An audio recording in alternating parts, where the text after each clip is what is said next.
O Senhor é o meu pastor, nada me faltará. No original, esse início do Salmo 23, na verdade está falando: o Senhor é meu pastor, de nada terei falta. Por quê? Um dos motivos é porque Ele já é tudo aquilo que nós precisamos. Mas o outro motivo também é porque, como na tradução do português, realmente nada vai nos faltar. Nós teremos abundância de comida, financeiro. Estaremos bem, por isso nós não sentiremos falta de nada. Ele me faz repousar em pastos verdejantes. Leva-me para junto das águas de descanso. Veja que Deus, ele sempre nos leva para pastos verdejantes. Ele sempre nos leva para águas de descanso.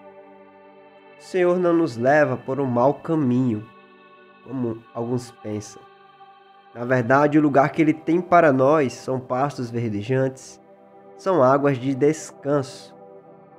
A fé, ela é potencializada, ela é ativada quando nós descansamos e cremos naquilo que o Senhor já falou a nosso respeito. Pastos verdejantes nos fala de um lugar tranquilo, aquele lugar onde você chega e você sente ali um ambiente de paz, descanso. Isso que o pasto verdejante nos fala. Mas veja que o texto está falando que Ele é o nosso pastor. Se Ele é o nosso pastor, nós somos ovelhas dele. Ou seja, os pastos verdejantes também simbolizam alimento. Jamais nos faltará alimento na nossa casa, mas também jamais vai nos faltar o alimento espiritual. Ele sempre vai estar ali para nos alimentar, para nos nutrir, para nos proteger. Ele é o nosso pastor. O que é que o pastor faz? O pastor cuida das ovelhas. Muitos pensam que o pastor usa o cajado para bater nas ovelhas. Mas não é isso que o pastor faz. O cajado de um pastor, ele tem uma curva na parte superior dele. Como aquele cabo de guarda-chuva curvado. E ele usa aquela curva não para bater nas ovelhas. Mas às vezes, quando a ovelha quer se afastar do rebanho, ele usa para trazê-la de volta. Ele faz isso conosco. E ele faz isso com amor. Ele nos leva para junto de águas de descanso. Imagine que você está em um lugar, tem ali um pasto verde, aquele riacho, aquele som de água maravilhoso, passarinhos cantando, aquele ambiente de paz, onde você consegue se desligar das coisas eletrônicas, você consegue se conectar melhor com a natureza. Eu garanto a você que 5 minutos que você passa ali vale muito mais do que você passar o dia todo, às vezes, olhando o celular ou a televisão. Por quê? Porque você está conectado com aquilo que Deus criou. Deus criou a natureza e Ele nos leva para essas águas de descanso. Águas de descanso também fala de um lugar onde o pastor está ali próximo para proteger as suas ovelhas do inimigo. Refrigera minha alma, guia-me pelas veredas da justiça, por amor do seu nome. Sabe, muitas vezes passamos por situações, por tribulações em que a nossa alma fica agitada e nós não conseguimos descansar. E o Senhor vem para refrigerar a nossa alma. O que é refrigerar?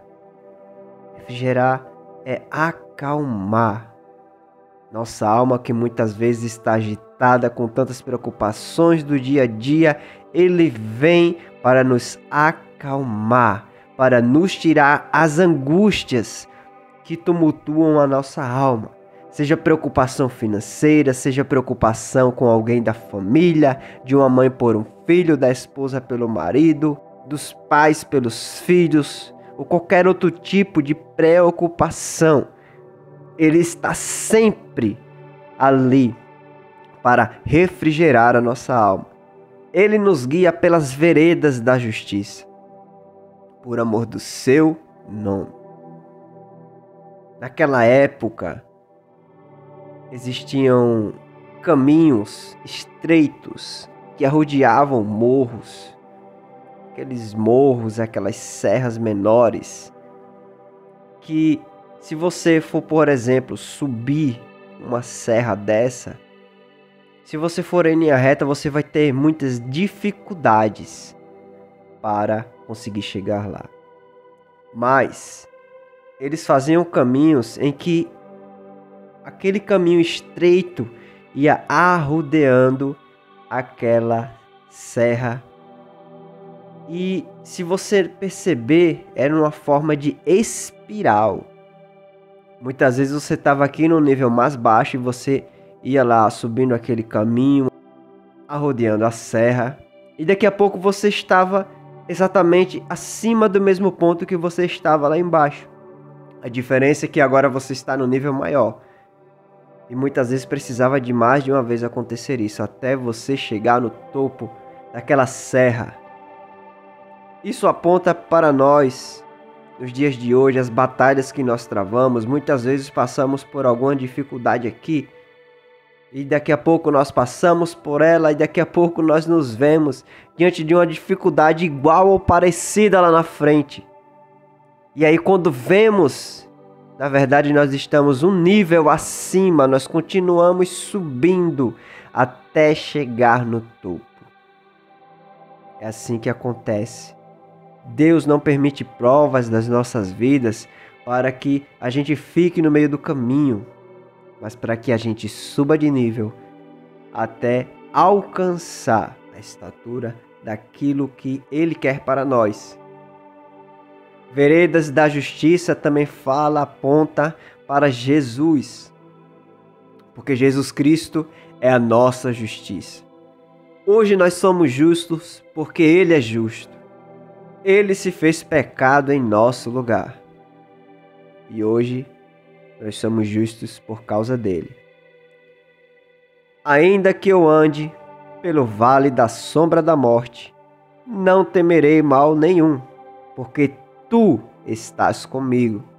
O teu bordão e o teu cajado me consolam. Veja que quando você volta nos versos anteriores, nada nos falta. Ele é o nosso pastor. Ele nos faz repousar em pastos verdejantes. Ele nos leva para junto das águas de descanso. Ele refrigera nossa alma. Ele nos guia pelas veredas da justiça por amor do seu nome. Mas veja que quando chega no momento do vale da sombra da morte, fala que ainda que eu ande pelo vale da sombra da morte. Veja que não é Deus que te leva pelo vale da sombra da morte. Somos nós que muitas vezes teimosos, nós vamos por esse caminho que não é da vontade do Pai para nós. E veja que interessante. Não temerei mal algum, mesmo quando a gente anda por caminhos que não são da vontade de Deus. Precisamos manter a nossa confiança nele, porque ele está conosco. Veja também que nos versos anteriores fala sempre ele, né?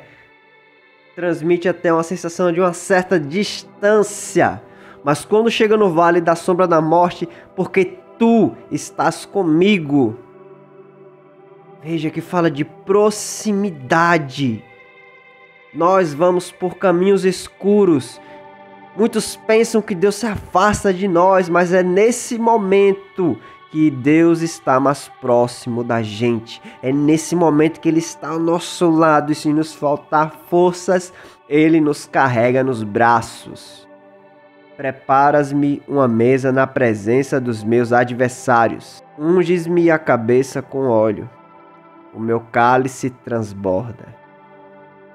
Os nossos inimigos não são pessoas, não é carne, não é sangue, mas são seres espirituais, são principados, potestades. E Deus, Ele tem preparado para nós uma mesa na presença dos nossos adversários.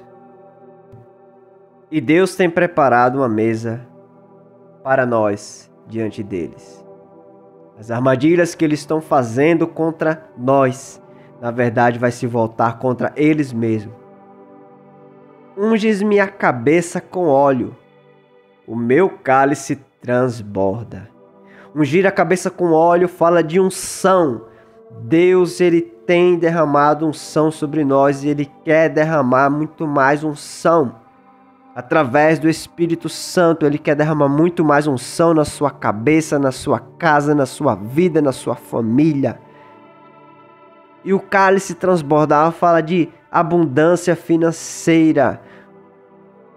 Ninguém que está passando por aperto permite que o cálice transborde, porque precisa poupar o máximo possível. Mas quando o cálice transborda, fala de abundância, mas também fala da presença, do transbordar do Espírito Santo. Porque um dos símbolos do Espírito Santo na Bíblia é o vinho, o outro é o óleo. Então, também a vontade de Deus é que nós sejamos cheios do Espírito Santo até transbordar.